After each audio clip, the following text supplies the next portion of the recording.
I'd like to deal with the famous St. Patrick's Penal Church, which is and its history of Catholic faith and education in this area. Then I would like to talk about the building here, which now is the building that houses Waterford's new Gallery of Art, which was built in the 19th century as the Waterford Savings Bank, and tell its story. And then one of the people who was the instigator of the first School of Art in Waterford, which was established upstairs in this building over the bank, was John A. Blake, who was a young mayor of Waterford in the mid-19th century, who was born just around the corner here, and his parent and father and grandfather were born directly across the street from Waterford's Gallery of Art. So these stories are interlinked, and I'd like to talk about those. St. Patrick's Penal Church, and historic institutions of Catholic faith and education. Now, St. Patrick's Penal Church. So what were the penal laws? They can be simply described as the penal laws in Ireland were enforced from Cromwellian times in the mid-17th century, and furthermore were doubled down on, to use the modern term, by the victory of Protestant William of Orange at the end of that century, following the Battle of the Boyne and the breaking of the Treaty of Limerick, from which the penal restrictions flowed. The penal laws severely restricted the civil, legal, property, political and religious rights of all Catholics, and indeed non-conformists too, such as dissenters and Presbyterians. The penal laws, by the way, also ran in England, but they were acutely felt here in Ireland. Sorry, Joe, when you say dissenters, that includes Quakers? Oh yes, I meant to say that conformers and dissenters, such as Quakers and Presbyterians. But by mid-19th century, there was some easing of the level of intolerance. That followed the final defeat of the Jacobite cause and the faint hope of the Catholic return. So as far as the Protestant establishment were concerned, the threat was over. So there was a certain easing in the restrictions from mid-19th century on. Now, but there was, here in Waterford, the penal laws were less strictly enforced for all sorts of local sort of considerations. So the local bishop took the bold step in building St. Patrick's Church at this time in the old parish of that name in circa 1750, in what became known as Little Chapel Lane. There was also a definite statement being made in retrieving the name of St. Patrick's for the church, because the original medieval church, which was up on Patrick Street, thus its name, was lost following the Reformation. So the bishop in Waterford was keen to retrieve that legacy, and very deliberately reclaimed the name St. Patrick for the church. It is generally regarded as the oldest surviving church or chapel since penal times, certainly in Waterford, if not in Ireland. But there were strings attached to what I call the easing of the levels of intolerance. But being allowed to build it at that time came with restrictions as to public visibility, and thus its access was not allowed from the Grand George's Street during penal times. I messed up that sentence and my things jumped. But being allowed to build at that time came with restrictions as to public visibility, and thus its access was not allowed from the Grand George's Street, recently built. Though later a narrow 4-foot lane was tolerated, which is still visible to this very day alongside of Welch's pub there.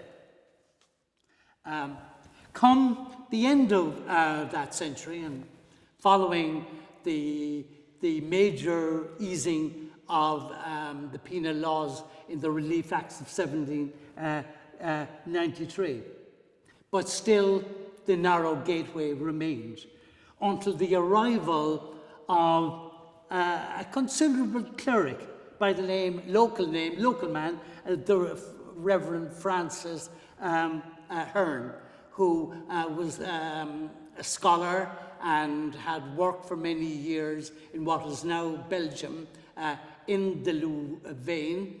He was a considerable scholar and polyglot, spoke 7 languages, and indeed there is a statue to his memory in Brussels. He was the first to write literature in the Flemish language, and he's honoured for his role in retrieving and giving modern status to the Flemish language. So he is highly regarded in Belgium. So this, as I said, considerable man was appointed by Bishop Hussey to the parish of St. Patrick's in 1798. And on arrival, one of the first things he did was to be appalled at this narrow, humiliating entrance, a vestige of the past as he saw it. It had to go. So he promptly bought a house at the end of the old Chapel Lane and to install a wider gate, opening its doors publicly to all for the first time. It is worth mentioning, talking about being open to all, that coming into modern times, in this modern era, St. Patrick's plays host locally to locally based Polish, Syrian and Russian Catholic communities for their weekly and other services.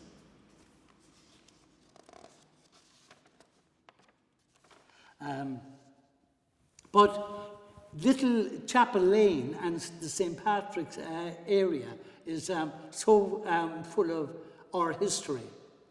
And Little Chapel Lane has been associated with other venerable Waterford institutions.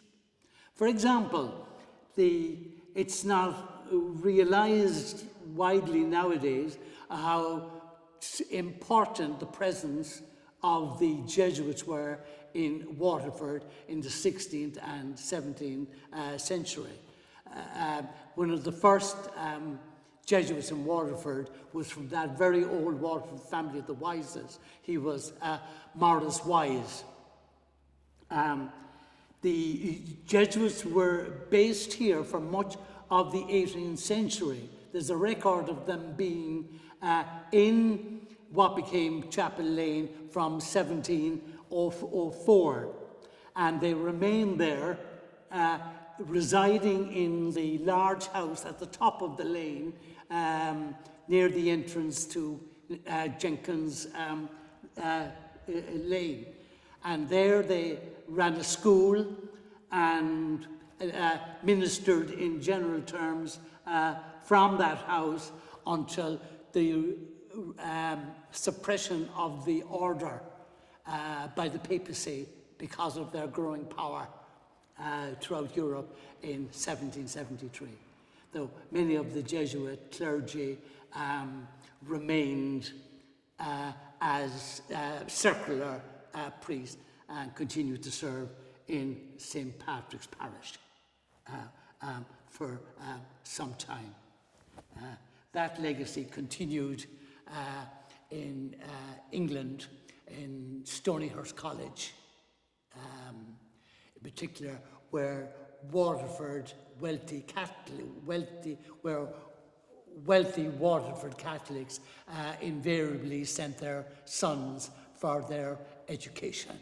The chances are that they themselves had enjoyed a Jesuit education here in Waterford.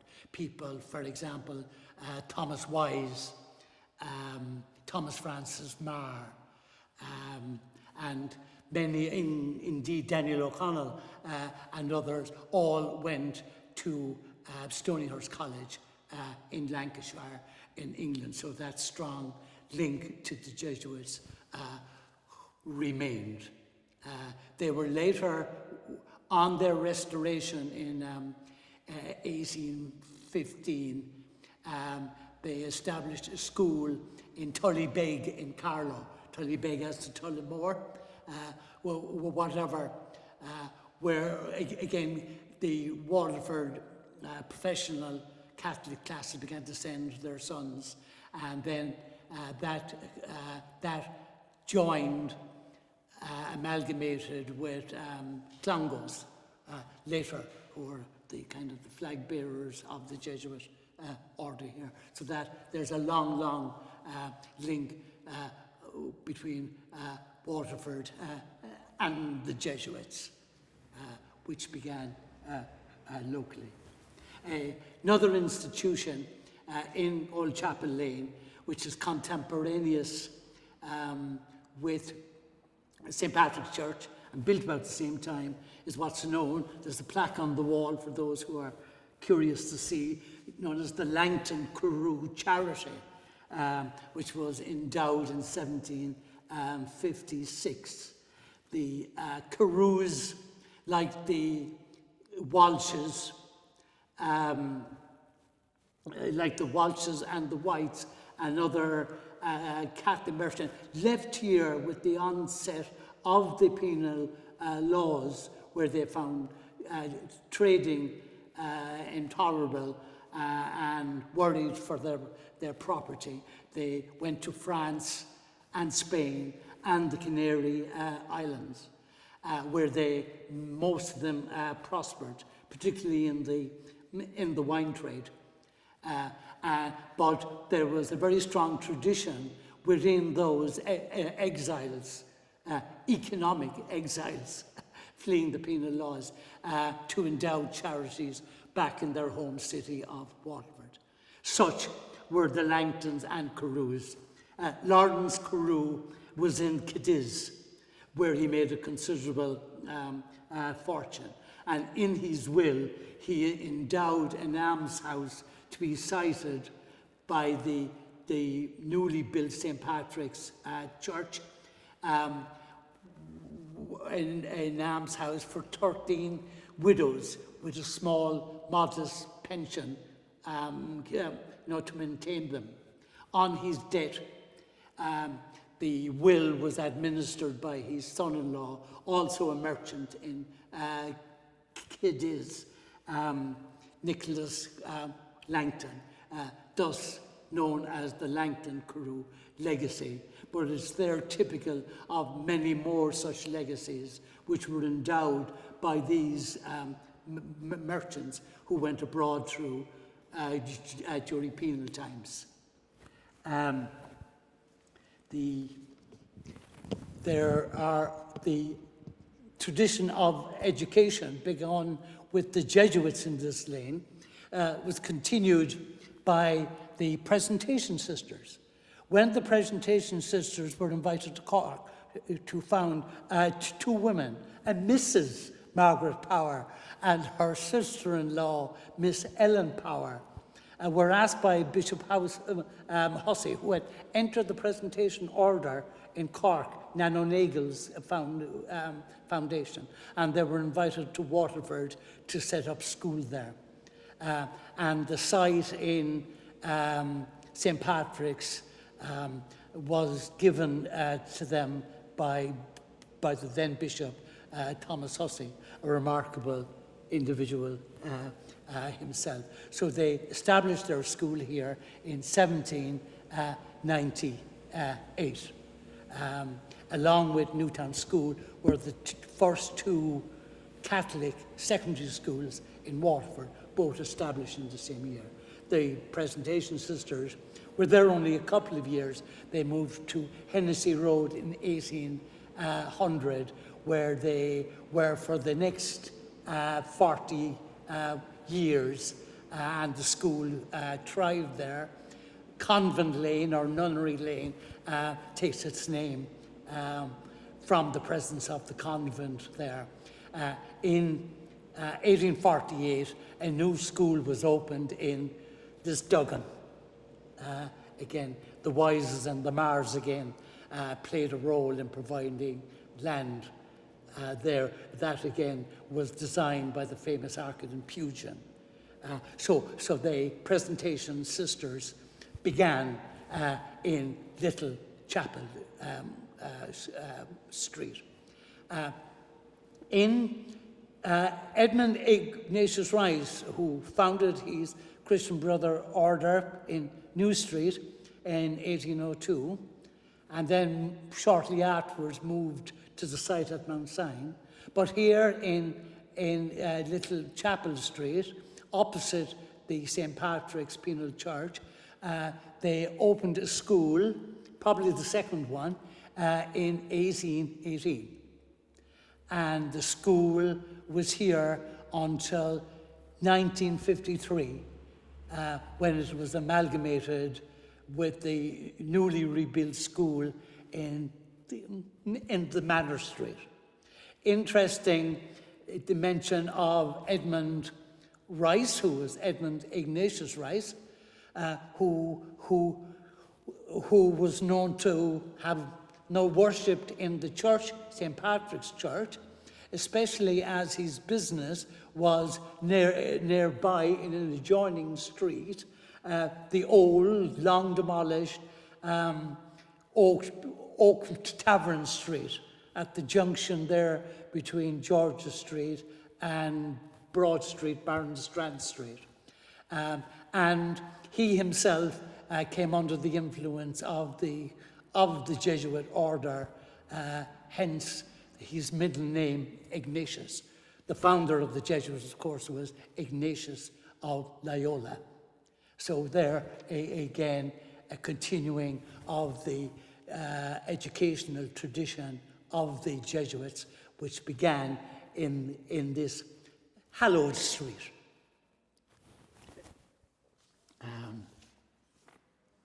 Okay?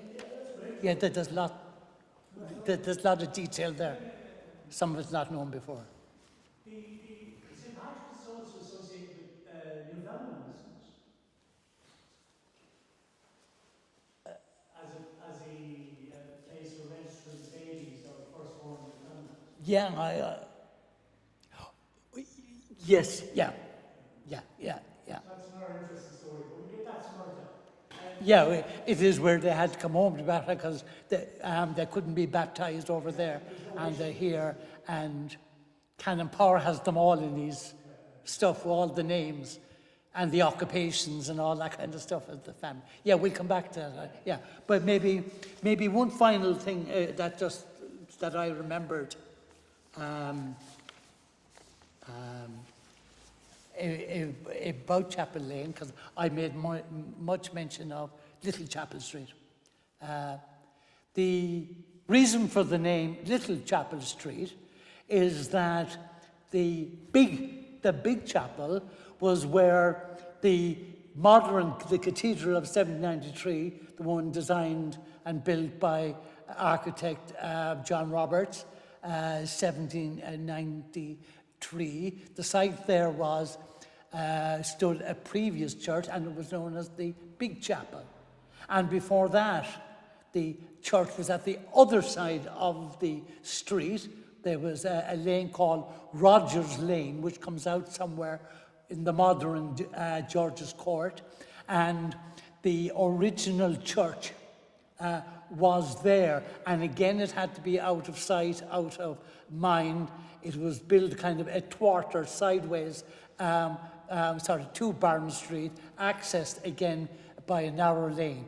But both of those churches were known as the Big Chapel. So when St. Patrick's was established, it was known, and in the 1764 map is listed as Little Chapel Lane. Yeah. Now I was going to talk about here.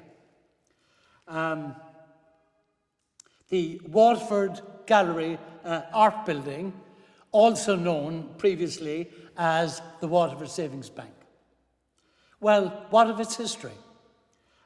This fine Victoria-era building at 33 O'Connell Street, formerly King Street when it was built, is now home to the Waterford Art Gallery, or the Waterford Gallery of Art.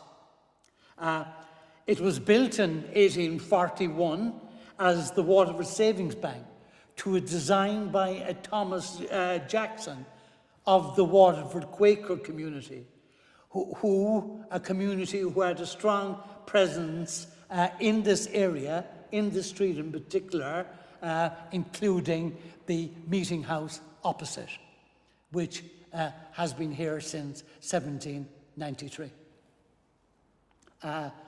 The savings bank movement was begun here in Waterford. The first savings bank was started in 1816, not necessarily on the site here, but on this street. It was the precursor, if you like, in that era of the thrifty saver akin to the credit union movement. And many businessmen served as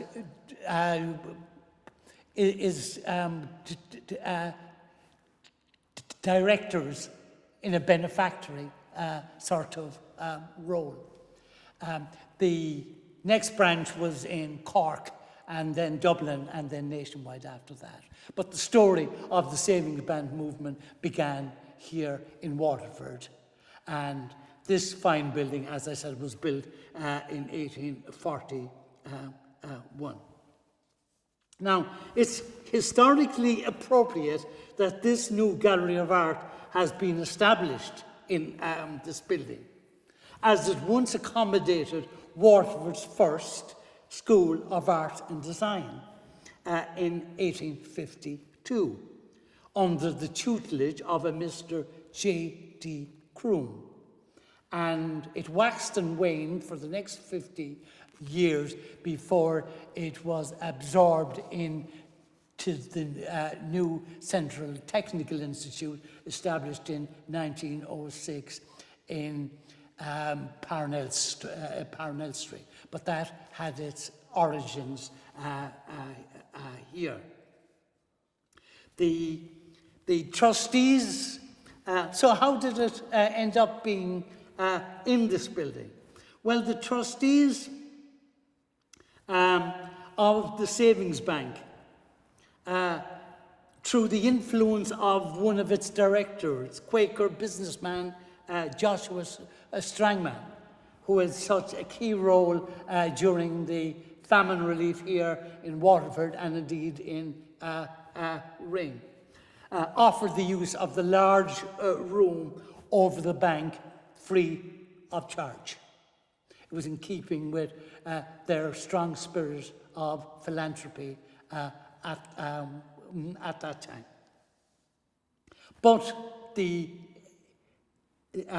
whole drive or origin and genesis for a school of art in Waterford came from a young man of 26 years of age, John Aloysius Blake, who was born around the corner from the bank here in Gladstone Street, and whose parents lived across from the bank here. They were merchants family with a strong maritime tradition, shipbrokers, things like that. There were other Blakes in Waterford at the same time with the same names. John's father was Andrew, grandfather was James. The Blakes of Blake's Lane, who had a rope walk and were sailmakers. The chances are that they were related. But this young man, Jonathan A. Blake, invoked the support at the time of other Waterford influential citizens, such as the mayor and the MP at the time, Thomas Marr, the father of Thomas Francis Marr. And through their good offices, the momentum was maintained and funds raised for the opening of the school in the large room over the bank. Indeed, John Blake, as secretary of the Mechanics Institute, which again was on Gladstone Street in this area, travelled to view and learn from the recently established Cork Art Gallery in order to view the project with a view in order to progress the project in Waterford. Blake. Again, it's of interest because there was a literary and scientific society founded in 1832 in this street in the Chamber of Commerce, Port of Waterford building by Thomas Wise, and involved some other key citizens, including Joshua Strangman. That same Thomas Wise had addressed the Mechanics Institute famously in 1835, and he was the great education reformer, and he pleaded that and lamented the fact that there was no public cultural places in Waterford and in Ireland, such as galleries and museums and such, and pleaded at that time to the Waterford Mechanics Institute that there would be an art gallery in Waterford. So again, the institutions such as the Mechanic Institute played a sort of a key role in furthering the arts and education in Waterford during mid-19th century Waterford.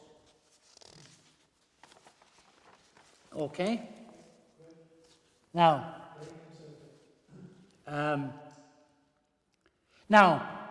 we spoke of John A. Blake, John Aloysius Blake, born in 1826, in his role in helping to establish a school of art and design here on this street and in Waterford. But who was John A. Blake? As he was born here in nearby in Gladstone Street, and as a young man, he took a keen and active interest in the affairs of the city, civic and cultural. At the age of 26, he was centrally involved in the establishment of the Waterford's first School of Art in 1851-52. By the age of 29, he was elected mayor of the city, serving from 1855 to 1858, serving 3 terms. But he was real energetic, imaginative, go-ahead action-filled individual. During his time, he was the prime mover and driving force in establishing the People's Park, the first such urban landscape public park in Ireland. And 10 years after the first public park in England, and opened the same year as they started Central Park in New York. It was a very progressive move. But it was a period where people were realizing the importance of the open air and fresh air. This tied in pretty much with his other role that he's remembered for in the Wide Street Commission, where he was involved with widening Barronstrand Street, which was quite a narrow street. There was increasing, apart from being unhealthy, there was increasing vehicular traffic. Also Broad Street, from which it took its name, and other streets of the city were broadened at the time under his mayoralty. It's interesting to note the aforementioned building creation of the park, that previously it had been a marsh, a swamp, and the demolition of Broad Street and Barronstrand Street played a role, because much of the rubble from the demolition was used for infill in the marsh area in creating a solid foundation for the park. So there was a definite link. So where's old Barronstrand Street? It's under the People's Park. He went on, not surprisingly, to serve as an MP for Waterford, and served from 1855 to 1857 to 1869. 12 years there. There was a break for a number of years, and then he served for the county from 1880 to 84, very much the Parnell era and the Land League. The things had moved on, and he was very much part of that cause. He ended his parliamentary career with a final stint for Carlow, serving 86 to 87. And it's while serving for Carlow and being at Westminster that he died in 87. He had married Adelaide Power of Fate Lake. His father had opposed the marriage, and it wasn't until he died that they could marry. So at that stage he was 40. But on his death, the grief-stricken wife, in his honour, she commissioned and dedicated a magnificent stained glass window in the church at Fate Lake. It was the man Powers, her father, who had built that church there. The Power, Nicholas Manpower, he had funded other Catholic schools in Waterford City, like St. Joseph's on Parnell Street, and Mount Sion, and Lisduggan, that they were very active.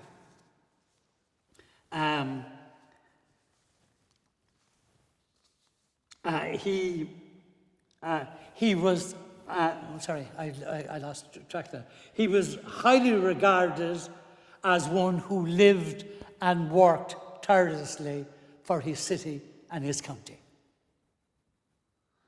It's amazing. I mean, the idea that he could be achieved all this at such a young age is incredible. Yeah.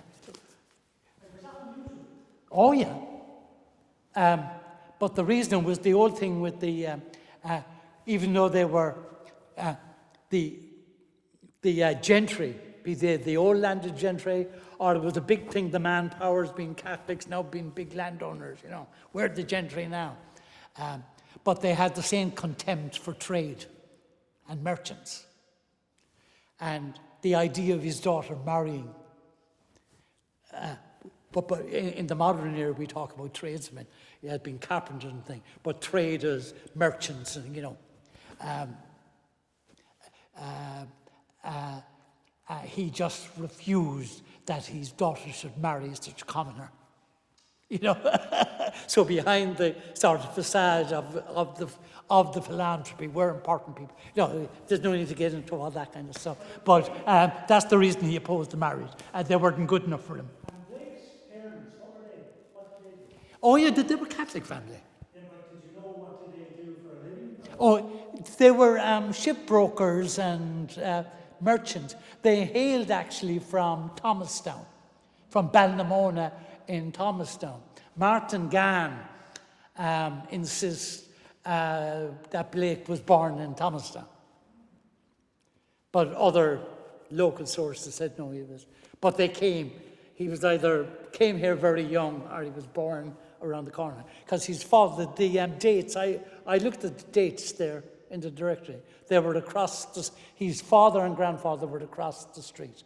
Now they came.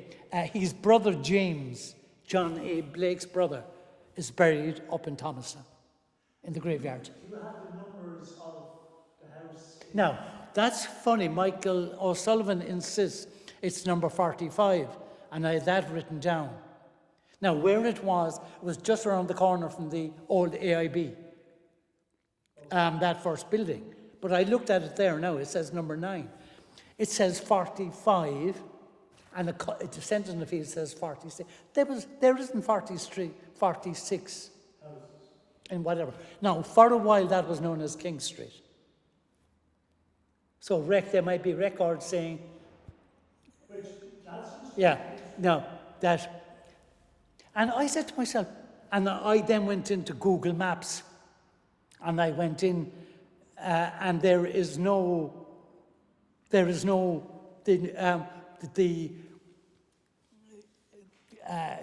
Egan's directory only shows 17 houses. That's 1894. And where could you squeeze in others, even if some were amalgamated, unless you were counting upstairs businesses, whatever. Egan, in his directory, gives Blake has been born across the road in number 29. That's on the comes. Yeah, whatever it is. What is there, the folk something, or what's that long side of? Immediately opposite there. Long side of. There's the vintage shop there, the vintage. Yes, something like that, yeah. Egan in his directory, because I looked it up, says that he was born in 29. But the others, his descendant says 46, Michael Sullivan says 45, Danson Street. But there is no 45. And I looked today where they said it was. They said, Michael Sullivan said there used to be a plaque there. And when they were doing up the AIB building, it was taken down and never replaced. So somebody at some stage. So I said the number is off the wall. The location is right. So that's why I said in nearby. I know now from where you just have to tell the story in the context of here. We can figure all that out. Yeah, but I was thinking about that. I mean, I said what location would be used for the telling of that story? It could be some other graphic